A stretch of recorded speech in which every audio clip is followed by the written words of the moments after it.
Selamat pagi Pak Kusnari. Selamat pagi Bu Masta. Oke, gimana kabar Pak?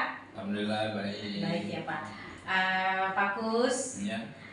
mohon maaf, aku datang ke sini ada sedikit yang mau saya cari ilmu lah dari Bapak ya Pak sebagai kepala sekolah. Baik. Ada yang mau saya tanyakan karena kami di Guru Penggerak ada tugas tentang pengambilan keputusan ya Pak. Seorang pemimpin harus mampu mengambil keputusan. Jadi kami ada tugas untuk wawancara dengan kepala sekolah. Nah, saya tahu kan Pak Kusnari kan sebagai kepala sekolah ya Pak ya. Ya. Pak Kusnari kepala sekolah SD mana ya Pak? Saya di SD Tambora 03. Tambora ya Pak. Kita mulai ya Pak ya. Boleh silakan. Oke. Ini yang ada saya tanyakan ya Pak ya. Bagaimana Bapak dalam mengidentifikasi kasus yang merupakan dilema etika atau bujukan moral ya Pak ya? Ya. Kalau itu saya mengidentifikasinya ya mulai saya tanya kepada orang-orang yang terlibat dalam hal itu ya, atau yang mengetahui. Misalnya salah satunya adalah ini kan terkait dengan siswa ya. Iya. Karena siswa itu sering bercanda atau jadi masalah karena orang tuanya itu nggak terima gitu ya. Nah, itu saya tanya lagi si anak yang bersangkutan, terutama kemudian rekan-rekan yang melihat langsung dan bapak ibu gurunya yang ada di kelas itu. Oh begitu ya, baik Pak ya. Nah yang nomor 2, bagaimana Bapak menjalankan pengambilan keputusan di sekolah Bapak? Terutama kasus-kasus di mana ada dua kepentingan yang sama-sama benar Pak, sama-sama mengandung nilai kebajikan gitu Pak. Kalau hal ini memang agak sedikit sulit ya, karena memang di sisi lain orang tua yang bersangkutan juga merasa anaknya tidak bersalah, yang satu juga anaknya merasa benar gitu kan. Akhirnya kan dulunya nih sulit dalam keputusan. Untuk kali ini saya panggil kedua orang tuanya, orang tua mereka saya panggil dua-duanya, gitu kan, untuk mendengarkan langsung si anak tersebut bagaimana kronologisnya. Nah, setelah ini tidak bisa dicapai, baru saya menggunakan CCTV. Iya. Nah, ketika lihat CCTV barulah si orang tua itu mengetahui persis ya peristiwanya. Nah, akhirnya bisa saya ambil tindakan untuk kebijakannya yang harus saya sampaikan kepada orang tua. Memahamilah mereka semuanya gitu kan. Jadi kesulitan saya bisa teratasi dengan adanya kehadiran kedua orang tua dan CCTV yang sebagai alat pembantu itu. Oke baik Pak. Nah, untuk pertanyaan selanjutnya, langkah atau prosedur yang seperti apa yang bisa Bapak lakukan? Nah, prosedur saya itu ketika ada permasalahan, setelah mendengar dari laporan ya guru piket, saya panggil kedua siswa tersebut. Ketika anaknya berbeda, maka guru kelasnya saya panggil. Nah, prosedur seperti itu. Setelah saya panggil, saya mintakan pendapatnya. Nah, bagaimana nih untuk menangani masalah ini? Karena kita kan prosedur begitu kan. Lalu Pak, baiknya sih orang tuanya bisa dipanggil dua-duanya. Nah, jadi prosedurnya siswa yang bersangkutan dulu kita minta keterangannya, kemudian wali-wali kelasnya kita panggil, baru kemudian orang tuanya kita hadirkan. Baik Pak. Terus hal apa saja yang selama ini merupakan tantangan untuk pengambilan keputusan? Nah, tantangannya karena semua orang tua dekat, apalagi salah seorang misalnya dari orang tua itu adalah pengurus komite. Kita agak berhati-hati ya. Nah, itu suatu tantangan. Padahal misalnya si anak yang si komite ini adalah ya salah satu penyebab. Ya, jadi sebagai pimpinan saya nggak boleh melihat itu bahwa dia adalah anak pengurus, pengurus kelas atau komite. Ya, tapi tetap kita jalankan dan sangat pengertian sama orang tuanya gitu. Itu tantangannya. Oh, baik Pak. Nah, kalau selama ini yang Bapak anggap efektif dalam pengambilan keputusan? Ya, salah satunya adalah untuk para yang bersangkutan ini, siswa keduanya ini, kita berikan semacam surat perjanjian. Surat perjanjian. Nah, itu yang paling efektif. Ketika saya sampaikan perjanjian ini mencakup adalah salah satunya di situ ketika melakukan hal seperti ini lagi maka hak siswa ini akan dicabut. Salah satunya misalnya itu kan ada KJP gitu kan, nah, gitu. Atau nanti ketika sampai kepada yang terulang lagi terpaksa kita kembalikan ke orang tuanya gitu. Kok begitu ya Pak ya, baik Pak. Nah yang berikutnya Pak, kalau Bapak ada masalah atau mau ngambil satu keputusan itu, apakah Bapak menjadwalkan atau langsung menyelesaikan pada saat itu? Nah, ada dua ya. Yang pertama langsung. Iya. Ketika langsung ini semua komponen yang terpenuhi, siswa, orang tua, dan yang hadir semua langsung pada saat itu. Iya. Tapi ketika salah seorang dari yang bersangkutan tidak ada, maka saya jadwalkan gitu. Jadi keduanya itu kita gunakan. Tergantung masalahnya juga ya Pak ya. Betul. Oke, Pak. Kalau faktor-faktor yang selama ini mempermudah atau membantu Bapak pengambilan keputusan? Nah, faktornya adalah ya, yang pertama itu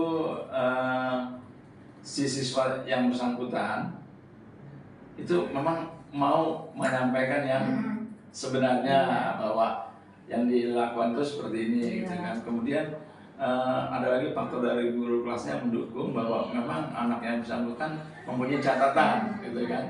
Dan yang ketiganya dari orang tua tersebut bahwa ada semacam ini juga apa sih, bahwa yang benar memang hiperaktif gitu kan. Jadi memang kalau di rumah juga seperti itu lah. Kemudian yang satu lagi itu faktornya adalah ya karena kita kan punya komite ya, nah maka komite kita hadirkan ketika jalan menyelesaikan seperti ini. Itulah faktor-faktornya yang bisa menyelesaikan. Baik, Pak. Ini yang terakhir nih Pak, pembelajaran apa yang Bapak petik dari pengalaman yang selama ini dalam pengambilan keputusan Pak? Nah, dari sini saya punya pengalaman satu nih buat saya. Ketika ada orang tua yang merasa anaknya disalahkan atau katakan dibully lah ya, padahal bercanda, nah bully itu kan banyak ya, ada bully dari mulai kelas dari bawah, menengah sampai ke atas. Nah, kalau kan bercanda, dianggapnya bully gitu kan, akhirnya dia itu menggunakan pengacara gitu pengacara. Oh pernah ya Pak? Pernah, itu kan demikian. Masa sekolah aja harus pakai pengacara gitu kan? Ya kebetulan karena si orang tua ini bekerjanya di kantor pengacara gitu. Jadi ceritanya itu mau coba memperlihatkan bahwa si A ini adalah pengacara, ini ya keluarganya kalau apanya gitu ya, sehingga nanti tidak akan berani lagi diperlakukan seperti yang pernah diterima oleh anak tersebut. Nah, ya setelah saya sampaikan ini bukan ranahnya dari pidana atau hukum, saya sampaikan ini kekeluargaan Pak seperti ini. Nah iya seperti sekolah kan nanti dampaknya ketika ini selesai, saya bilang Bapak kan merasa nggak enak dengan sekolah. Iya kenapa sekolah disomasi gitu kan? Anak juga nggak nyaman. Iya apa? Nggak ada ngerti Pak dengan ini. Pakai pengeluaran aja. Malah apa nanti pada akhirnya orang tua akan merasa lucu gitu, bukannya takut tapi lucu kan kayak gitu.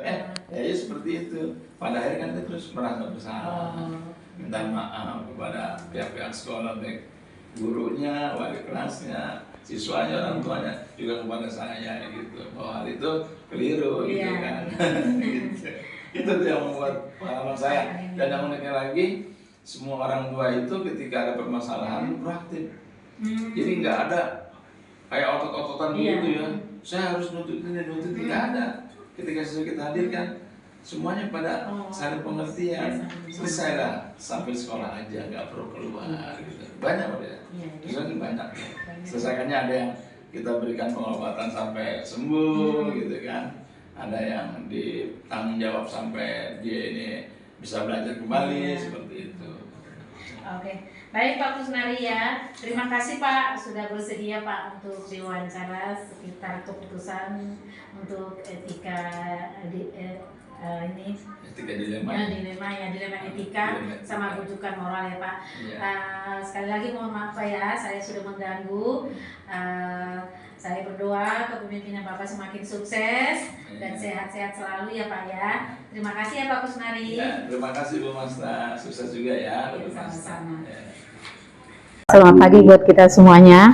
Mohon maaf ini Pak ya, kita mengganggu karena berhubung kita ada tugas dari calon guru penggerak, khususnya di bagian pengambilan keputusan ya Pak ya. Nah kan kadang-kadang ada kita kasus ya, ada mengandung dilema etika, ada bujukan moral ya Pak ya. Ini mungkin semua orang menghadapi ini ya. Jadi kita mau berbagi nih, mau minta ilmu dari Bapak ini, cara-cara pengambilan keputusan di dua kasus ini, dilema etika dan bujukan moral. Ini Pak, pertanyaannya kira-kira bagaimana cara Bapak mengidentifikasi kasus itu dilema etika atau bujukan moral gitu Pak? Ya, baik, terima kasih. Selamat pagi semuanya. Memang di setiap instansi, setiap organisasi itu pasti ada, apalagi berkaitan dengan pimpinan menghadapi masalah-masalah yang ada, terutama misalkan di sekolah. Ya, berkaitan dengan dilema etika dan bujukan moral itu, kita akan mengetahui ada peraturan, ada etika. Kadang tidak sejalan. Menurut peraturan seperti apa, menurut etika seperti apa. Memang kita ini orang timur itu mengedepankan etika. Jadi mengedepankan etika tapi tidak bertentangan, dengan peraturan perundang-undangan. Contoh aturannya seperti apa, menurut etika seperti apa. Contoh kasus sedikit, misalkan kita dalam rapat penentuan kenaikan kelas. Contoh kecil itu, penentuan kenaikan kelas, misalkan secara aturan ini anak misalkan alpanya 6. Misalkan kita udah menentukan ya peraturan akademi itu kalau anak alpanya 6 nggak bisa naik kelas, gitu kan. Ini anak nilainya misalkan kurang. Nah, terus ada berbagai macam masukan. Pak, ini anak yatim, Pak, ini anak ini, Pak, ini anak berbagai itu. Jadi antara misalkan apa namanya aturan yang ada dengan kasihan di situ ada. Contoh kecil itu kan, contoh kecil. Akhirnya ya karena kita berdasarkan musyawarah mufakat, rapat dewan guru namanya juga, maka kita ambil oke lah kalau begitu ini anak bisa naik dengan catatan apa kan gitu. Nah ini salah satu contoh kecil apa namanya yang kita hadapi. Nah itu secara misalkan dengan peserta didik. Yang kedua ini Pak, nah tadi sudah banyak penjelasan Bapak, sebenarnya Bapak ini udah menjawab sebenarnya di sini. Ini nggak apa-apa sih Pak. Ini bagaimana Bapak menjalankan keputusan di dalam sekolah, apabila kepentingan itu kepentingan dua ada benar-benar, kadang-kadang ada ya bagaimana cara kita mengambil keputusannya apabila mempunyai kepentingan dua, ini benar-benar dan mengandung nilai-nilai kebajikan gitu, diperhadapkan dengan dua kasus yang benar-benar gitu. Baik, jadi kalau hal ini kita tentu ambil skala prioritas. Skala prioritas, mana yang lebih penting, mana yang lebih utama, dan efeknya mana yang lebih besar. Itu, jadi seperti itu barangkali ya. Jadi kita ambil skala prioritas yang menyangkut kepentingan yang lebih banyak, dan misalkan beda-bedanya tipis-tipis gitu ya, tapi tetap aja karena kita harus mengambil keputusan, nggak bisa laksanakan dua-duanya misalkan ya. Nah berarti kan harus salah satu. Nah, di situ ambil yang skala prioritas, akan menjadikan efek yang lebih besar di dalam organisasi itu, dalam sekolah itu, kemudian bukan kepentingan yang memang lebih besar kepentingannya untuk umum, khususnya stakeholder yang ada di sekolah ini. Terus kalau langkah-langkah atau prosedurnya gimana Pak? Ya kita kan punya aturan akademik, punya SOP, jadi standar operasional prosedur di semua lini. Contoh di guru BK kalau ada kasus ini seperti apa, misalkan ya, kalau misalkan di kepegawaian kalau lewat seperti ini harus seperti apa. Nah ikuti itu semua, itu langkah-langkahnya seperti itu. Oke baik Pak, terima kasih Pak. Iya, selanjutnya untuk pada saat pengambilan keputusan terhadap kasus-kasus dilema etika ya Pak ya, itu hal apa saja sih yang Bapak lakukan dan anggap itu efektif gitu? Biasanya kan dalam dilema etika itu suka ada gap ya Pak, artinya adalah hal yang bertentangan sama kita gitu. Ya, jadi yang pertama tentunya setelah adanya sebuah ibaratnya kasus ibaratnya dilema itu ibaratnya kasus, kita identifikasi dulu kita cross check dulu. Kan yang namanya pimpinan pasti laporan itu banyak. Dari A, dari B, dari C dan segala macam gitu ya. Jangan asal langsung ditelan, tetapi cross check terlebih dahulu. Tanya dulu kepada pihak-pihak yang menurut kita itu dia bisa tahu atau dia mungkin mengetahui sedikit tentang hal itu. Nah, setelah itu kita saya misalkan itu tidak mengambil keputusan sendiri, tidak, tetapi kan kita di sekolah itu kan tim, bekerja dengan tim, ada tim manajemen, kemudian ada dibantu di bagian tata usaha, kebagian segala macam.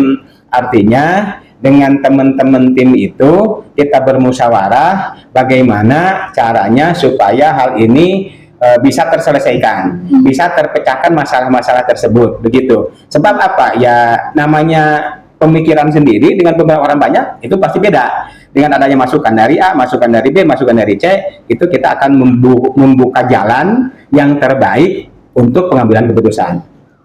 Oke, untuk dalam pengambilan keputusan itu biasanya tantangan yang selama kepemimpinan Bapak di dalam sekolah itu boleh berbagi nggak Pak?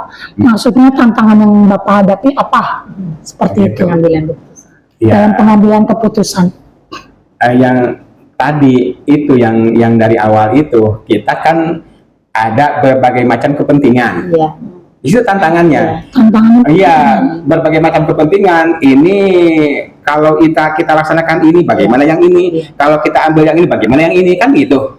Makanya kan dari situ kita saring dulu.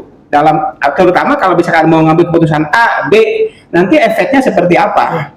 Ya contoh kecil misalkan. Saya datang ke sini, tanya, jadi ada learning management system nggak? LMS? Belum Pak, kita di sini baru pakai yang biasa, yang umum-umum aja. Tidak ada satu LMS yang kita pakai secara utuh gitu ya.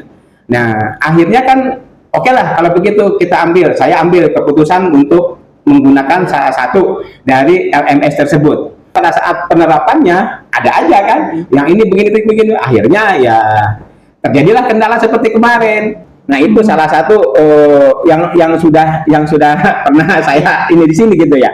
Akhirnya kan Pak begini, oke, mendengar A, mendengar B, mendengar C gitu kan. Ya udah sekarang begini saja kan begitu. Kita ambil jalan tengah biar semuanya selamat.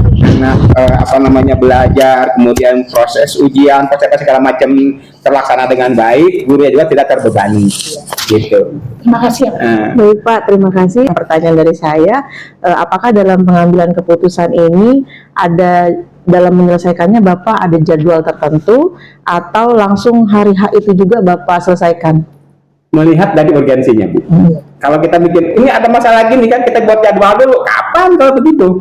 Ya, jadi kita urgensinya dulu gitu ya. Kecuali misalkan ini ada beberapa hal ini berkaitan dengan program misalkan. Oh ini begini. Waduh, bagaimana ya? Nah itu baru. Sekarang kita ini dulu, baru ini, begitu. Tapi kalau misalkan memang itu sangat penting, urgen, ya harus lakukan itu. Misalnya berkaitan dengan peserta didik, berkaitan dengan guru, berkaitan dengan segala macam yang ada di sekolah ini.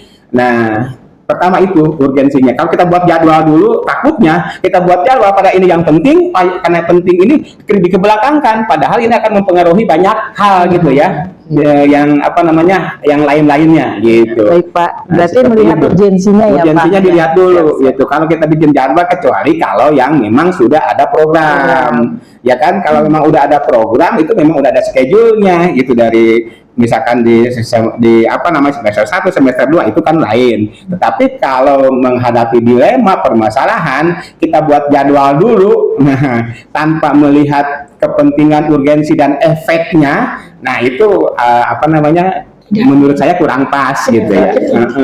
Efektif. Ada lagi Pak pertanyaan dari saya, adakah seseorang atau faktor yang membuat Bapak itu jadi mudah dalam hal pengambilan keputusan di kasus dilema etika? Mungkin Bapak punya asisten pribadi atau bisikan spiritual gitu. Kalau seperti itu enggak. Oh, tidak. Ya, kalau seperti itu enggak. Makanya saya bilang tadi, ini kerja kita kerja tim. Artinya kalau saya permasalahannya dengan guru masalah kurikulum pasti ke wakil kurikulum. Kalau saya ini permasalahan kesiswaan, urusan misalkan apa namanya kaitannya dengan siswa ya ke wakil kesiswaan. Kalau saya masalah hubungan masyarakat, industri segala macam wakil humas, maka tim itulah yang akan bekerja bareng-bareng gitu kan. Jadi bukan kalau asisten pribadi ya nggak ada, ya asisten saya semua orang ya, semua orang pertama ya, yang pertama itu di tim manajemen dulu, Bapak, ya kan, itu yang lebih mudah. Artinya di suatu saat bisa kan ada silakan kita briefing sekarang ya, itu hadir semua. Yang penting pada saat itu ada di sekolah semua, tidak ada dinas luar ya, gitu. Nah kalau misalkan kita untuk yang lain-lain memang ada jadwalnya, pertemuan dengan guru ada jadwal, pertemuan ini ada jadwal gitu kan. Tapi kalau memang ada urgensi maka bisa kita jadwalkan lebih cepat. Barangkali begitu. Berarti ya, kerja sama tim ya Pak? Nggak ada. Berarti kerja sama tim dan tim manajemen khususnya ya Pak ya. Tapi berarti pengambilan keputusan semua tim itu bermusyawarah mufakat Pak? Kalau urgensinya misalkan ini sangat harus cepat, kita langsung ke orang yang bisa membantu itu adalah bagian apa gitu ya, dari berbagai bagian ini. Nggak perlu bukan semuanya perlu. Nah tapi kalau seandainya memang ini ada jeda waktu dengan banyak orang yang memberikan masukan akan lebih bagus. Tapi misalkan begini, tuh di sana ada kejadian ini berkaitan dengan siapa ini? Oh dengan kesiswaan, langsung panggil tim kesiswaan, langsung panggil TPPK kan begitu. Nah itu gitu ya. Itu. Akhir Pak, dari semua hal yang telah Bapak sampaikan sangat menarik. Pembelajaran apa sih yang Bapak bisa petik dari pengalaman Bapak saat pengambilan keputusan di Lematika ini? Jadi ya sebenarnya sih dari sejak kita awal aja, sejak kita jadi guru juga pasti ada Bu. Kita jadi guru di kelas pasti ada, kita jadi kakom, kapro juga sama. Kemudian sampai ke wakil, sampai ke kepala sekolah. Jadi tingkatannya beda-beda. Itu semua bukan pengalaman bagi kita. Itu pengalaman semua bagi kita. Pada saat jadi guru seperti apa menghadapi siswa yang A, yang B, yang C. Pada saat kita jadi kakom bagaimana bukan hanya menghadapi siswa, tetapi menghadapi juga guru di lingkungan produktif itu. Guru ini pengennya begini kan banyak tuh. Kalau si ini dikasih jamnya ini, wah bagaimana sih A gitu kan? Itu mentang-mentang dia dekat sama yang ini, apa yang dia minta dikasih kan begitu. Nah itu kan dilema itu mengambil keputusan. Itu pengalaman. Meningkat lagi jadi wakil kurikulum misalkan ya, di wakil kurikulum guru siapa? Saya ini kondisi begini Pak. Kalau saya ngajar siang begini, kalau saya ngajar pagi begini Pak. Kalau gitu kan ada itu. Kalau si A dikasih bagaimana yang si B? Nanti si ini datang dikasih yang si B, si C, semuanya minta, gitu kan. Terkecuali saya punya pengalaman gini, waktu saya kurikulum, si A itu punya penyakit jantung, dia nggak bisa ngajar di lantai 2, lantai 3, lantai 4, jadi mesti harus di bawah, gitu kan. Kemudian ada juga Pak setiap hari jam segini saya jadwal terapi, otomatis kan hal seperti itu kita ya tadi kan antara aturan dengan kesetiaan dengan apa namanya kasihan dengan teman gitu kan. Nah di situ kita pertimbangkan. Tetapi kalau ada ya secara kasar nih ada guru yang lain, Bapak kalau misalkan Pak si itu bisa begini, si itu bisa kosong tengah jam ini buat terapi, kok saya enggak, Bapak mau sakit jantung kayak gitu. Kasar itu kan ngomongnya. Iya artinya begini, tepok seliro antara temennya itu, oh iya harus ngerti sebenarnya apa yang kita ambil keputusan kita begitu mengiyakan satu orang itu harusnya iya. Kayak kita sama anak nih, Pak itu kok situ nih boleh ya anak ABK kan, yang ini enggak, kamu mau jadi anak ABK. Itu kasar kan bahasanya ya. Tapi kita jangan ngomong gitu, tapi kita ngomongnya harus bagaimana supaya dia mengerti ini kondisinya begini, maka kita kabulkan demi kebaikan semua. Contoh kalau guru itu naik ke atas nggak bisa ngajar, enggak dia nggak ngajar, dia di ruang guru, kemudian nanti kasih tugas, kan rugi anak juga. Tapi kalau misalkan anak dipindahkan ke bawah, guru ada di bawah, gurunya ada di kelas, kalau ada nanya dia ada anak yang nanya dia jawab kan begitu, daripada dia tinggal kelasnya. Itu kan baik buat semuanya. Itu Bu. Terima kasih Pak untuk jawabannya, luar biasa. Untuk siswa ya Pak ya? Enggak, untuk semuanya. Untuk semua. Bukan. Untuk semua kebaikan semua. Untuk kebaikan semua. Itu tadi saya contoh kalau kita guru ke siswa. Contoh kalau kita guru kakom dengan guru-guru. Contoh kalau kita wakil misalkan dengan guru dan lainnya. Kalau kepala sekolah juga sama. Ini yang si A ini begini datang ke kepala sekolah kan. pertimbangannya bagaimana? Ini. Ya udah, akhirnya kan kita juga ngobrol lagi dengan yang berkepentingan. Siapa? Apakah ke kurikulum? Apakah ke kesiswaan? Apakah ke humas? Kan begitu. Contoh, saya mengambil keputusan bahwa untuk pembimbing PKL sekarang guru yang ngajar di kelas yang bersangkutan. Kenapa? Pertimbangannya ini. Kenal. Oh iya. Nah, Oke, terima kasih ya Pak ya. Kami sudah menyita waktu Bapak. Kami udah banyak pengalaman dari Bapak kan udah dari guru, dari wali kelas, dari kakong, wakil, kepala sekolah. Ya memang ngambil keputusan itu kadang-kadang susah ya Pak ya, harus banyak pertimbangan dan harus kalau yang kita bilang pertimbangan, ada fakta, ada segala macam. Jadi ya semoga dengan berbagi ilmu dari Bapak, kami juga nanti bisa semakin mampu mengambil keputusan mengambil keputusan tidak untuk kepentingan pribadi tapi untuk kepentingan semuanya orang. Terima kasih ya Pak. Semoga Bapak sukses dalam kepemimpinannya. Sama-sama, semuanya sukses. Apalagi dari kaum guru penggerak, bergerak menggerakkan, apalagi satu lagi bergerak menggerakkan. Ya itu harus begitu. Ya jangan putus. Saya udah lulus guru penggeraknya nyantai gitu, jangan begitu. Ya. Ya, langsung aplikasikan. Ya, terima kasih ya Pak ya. Sama-sama. Waalaikumsalam warahmatullahi wabarakatuh.